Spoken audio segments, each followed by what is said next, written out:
Good Sunday afternoon, everybody. My name is Narco Cop. I'm back with my live channel. I'm going to do a betting recap of how we did yesterday at UFC Vegas 34. It's a pretty good night, plus 7.7 units. Pretty accurate on all my reads for most part on the card. So I'm going to jump into it and we will discuss. I'm going to bring up my bets and then we can discuss each one as we go along. Um, to start off here, you know what? We'll start off from the first fight. And the first fight was Ramiz Brahimaj against Sasha Palatnikov. I had a bet there, as you can see here. I had under 2.5 rounds at minus 126 for 1 unit. My read on the fight was basically I kind of made a mistake because I really believed Brahimaj had a huge grappling advantage, which he did. I think his gas tank is not that good. So that's what I liked about the under 2.5, where Sasha would come on later in the fight. Hence why I have Palatnikov round 3 at plus 1400. But the mistake I believe that I made was the fact that I didn't play Brahimaj by submission round 1. I think it was in the plus 400 range. I really like the under. So, basically going on the win conditions for both guys, I really thought Brahimaj was, round 1 sub for the most part. I did think he could win a decision, but he slows down so much, after that round 1 that I think Palatnikov would have probably taken over and possibly knocked him out, later on in the fight. But you know what? I'll still take it. The under 2.5, it hit. Brahimaj literally just took him down pretty easily. Moved to mount, and from there it was like all over. Like, Sasha's not good on the ground, and it really showed it in the fight against Brahimaj. Even though Brahimaj is really good on the ground, so we're not going to take that away from him. So it was a solid win for Brahimaj, a solid win for us with the under, but we did lose a quarter unit on Palatnikov round 3. Again, I wish I took that Brahimaj round 1 sub. For the second bet of the night, it was the second fight of the night. It was Ignacio Bahamondes against Roosevelt Roberts at plus 125 for 1 unit. That specific fight, I just see that, on tape, as I watched the tape for this fight, I saw that Roosevelt Roberts did not like getting pressured, in his fights. I watched the Thomas Gifford fight, a couple of years ago, where basically Gifford was backing him up to the fence and Roberts was winning the striking, but he just looked very uncomfortable on the back foot along the fence. He did not like it. He won that fight by decision, but again, that's Thomas Gifford, and Thomas Gifford is not good. He's not in the UFC anymore. Then I watched that Yakovlev fight, where Yakovlev, once he started pressuring in that third round, it was getting to Roberts. Even in that Brock Weaver, like Brock Weaver was, pushing him up to the fence and stuff like that, and until and Brock Weaver is not, UFC caliber in my opinion. So now, he fought a guy in Ignacio Bahamondes where I thought that if Roberts wanted to win this fight, Roberts would need to actually get Bahamondes down and keep him down. Bahamondes is not really good on the ground, but the guy is in constant motion. The guy is not easy to take down, as you saw in the fight. And then on top of it, Roberts doesn't have the best wrestling, and he doesn't chain wrestle. He doesn't do any of that would make me think that it was going to be easy for him to get Bahamondes down. Then on the feet, I thought the volume, the pressure, all of that was going to eventually get to Roberts. And, you saw it, like it actually did. Like Roberts was uncomfortable when he got backed up to the fence, Bahamondes just kept, letting the kicks go, the punches, it was nonstop. Even though Bahamondes is very, very, bad defensively. Guy doesn't move his head much off the center line. He just was getting his face jabbed off for the most part in this fight. And eventually he landed that crazy. I mean, he was winning very comfortably, but he landed that huge wheel kick that's probably going to be like knockout of the year, in my opinion. It was pretty nasty. But yeah, Bahamondes at plus 125, 1 unit. I just did not see Roberts having success for his path of victory, which made me, and also I thought it was a bad matchup just based on how aggressive Bahamondes is and how Roosevelt Roberts did not like aggression on tape. So I just thought it was a bad matchup for Roberts, and I think for the most part I was right. I mean, he got hit by the jab against, but I just think Bahamondes pretty much won every round, to be honest. So yeah, we pick up a unit and a quarter there, which is great. And we'll move on to the next bet I had. The next bet, it was the Fabio Charant William Knight fight. I had fight goes to decision at plus 165. I was thinking of doing the over 1.5 at like minus 150, but then, when I taped William Knight, like, he's a good, he's actually, I shouldn't even say he's a good wrestler. He's a strong guy that can take people down. Like if he grabs a hold of you, like you're probably going to go down. But like, he doesn't really have like some urgency of finishing on top. Like, yeah, he throws some good ground and pound, but he's not, someone that's very like competent to, have good grappling positions and stuff like that. I thought, he was going to come out and wrestle against Fabio, which didn't happen. He decided to just stand there and, throw some heavy leg kicks, and I think Knight is very durable. The guy like eats a lot of punches, doesn't get hurt very easily. Fabio Charant, on the other hand, he's got some good power. He showed a lack of like BJJ awareness. I want to say submission awareness last fight against Alonzo Menefield, out of all people. Like he Von Flued him last fight when he got him down. So I'm kind of like, watching that fight, how Alonzo got him down and how he Von Flued him. I'm very surprised that William Knight didn't use his wrestling right away, which I thought he would. But like William Knight is not like he doesn't really have any submissions in his arsenal, so I wasn't really worried about submissions. I thought Fabio can like kind of weather the takedown storms, kind of get up at times and make it kind of like a back and forth fight that I thought, would potentially go to decision, which is why I played it. Obviously, it was like the weirdest knockout, to be honest. Like he hit him with a hook.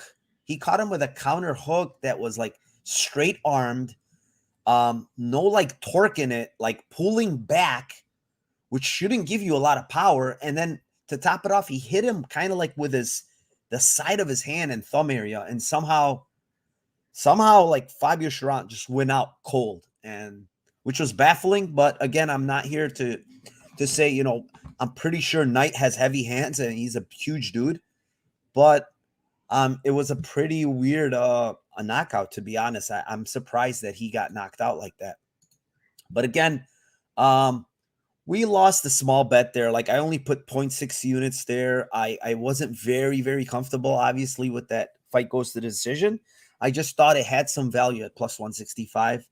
I was wrong because Charant, I don't know if his chin is like not that good or what, but the fight was actually going pretty good in the beginning, but I mean, he got caught towards the end of that first round. So, we take an L on that. Not a big deal. It was one of our smallest bets of the card, so it's okay.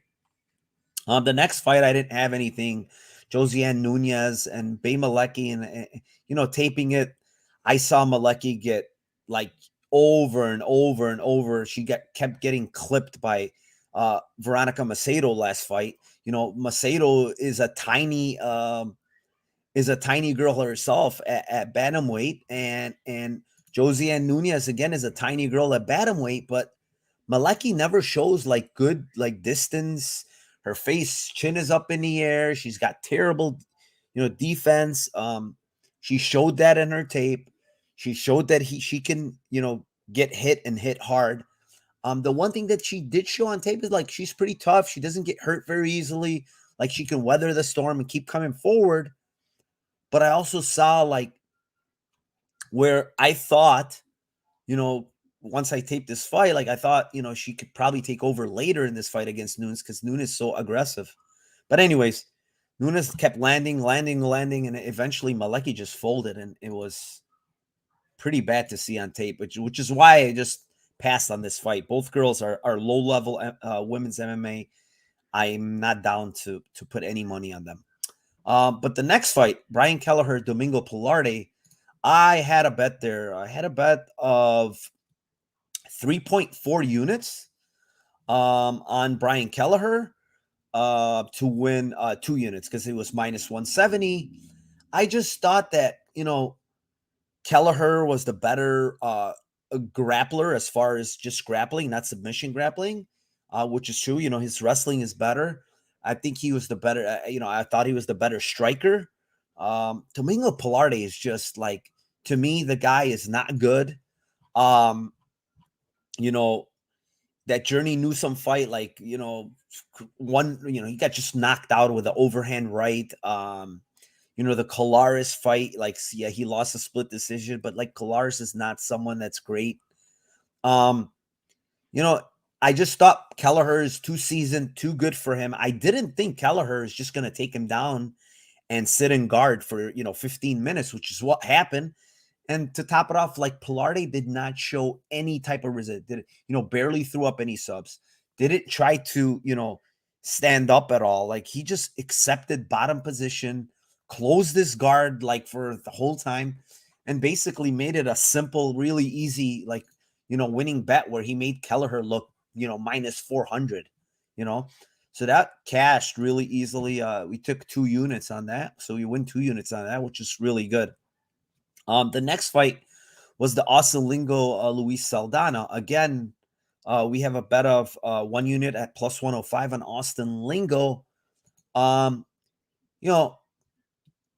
Luis Saldana pretty much did what he wanted in the first round with his kicks, stuff like that. Was hurting Austin Lingo, hurt him to the body. But I guess somewhere within those exchanges, within those kicks, Saldana hurt one of his foot. I think it was his left foot. The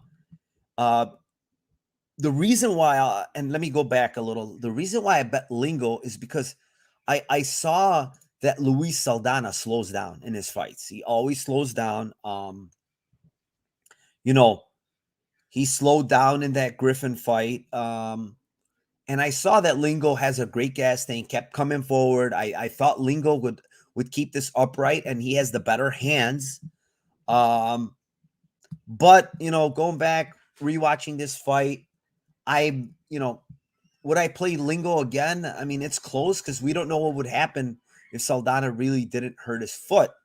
But the gas tank issues were always going to be there.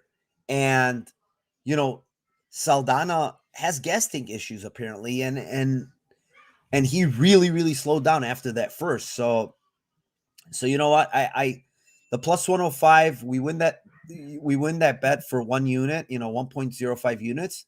Would I bet it again? It's close. Probably not. Like, I didn't like what I saw much from Lingo, to be honest. Like, yeah, he was throwing punches kind of wildly. Didn't get in the pocket too well. Maybe the kicking game of Saldana hampered that, which is what made him like slow down from getting into the pocket and throwing. But again, we cashed the 1 unit bet, and I can't complain about that. Moving on to the next fight. Let's see if we had a bet there. Pantoja Royval, I did not have a bet. Pretty much, Pantoja, used his wrestling, which is smart. Like, he got Royval down, continued to try to get his back. Couldn't do it in the first round, but eventually did it in the second round. And then he sunk in the rear naked choke. The only thing is, I believe like Pantoja was slowing down, honestly. Like, if he does not get that choke there and somehow Royval gets out and gets on top or whatever, it would be very hairy for Pantoja because he looked extremely tired to me. But he got it. He did what he had to do. So we'll give Pantoja credit. I just don't really like Royval's game. Like, his game is all about pressure, pressure, pressure, and making guys break basically with his, spamming kicks, punches all over the place, spinning elbows, all types of shit.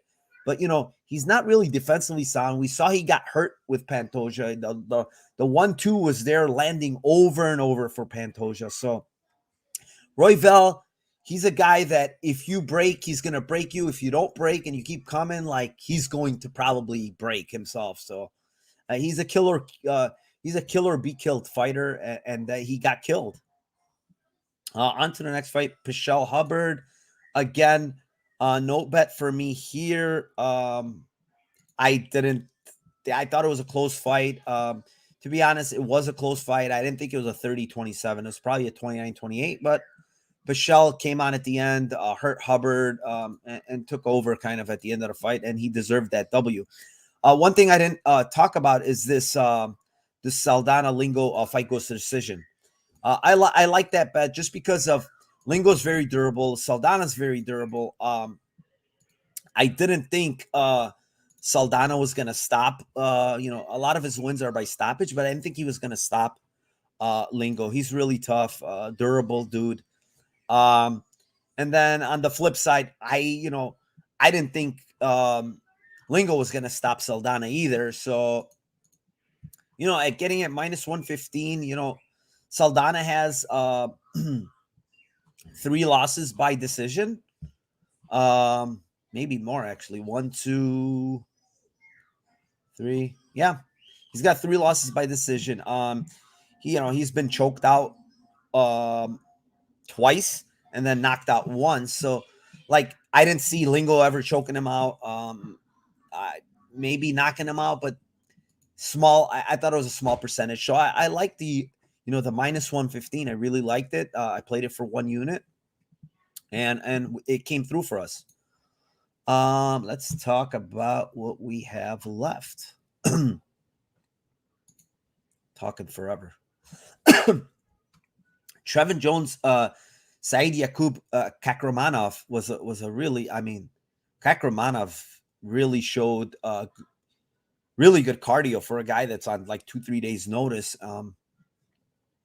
Came on surprisingly, in the third.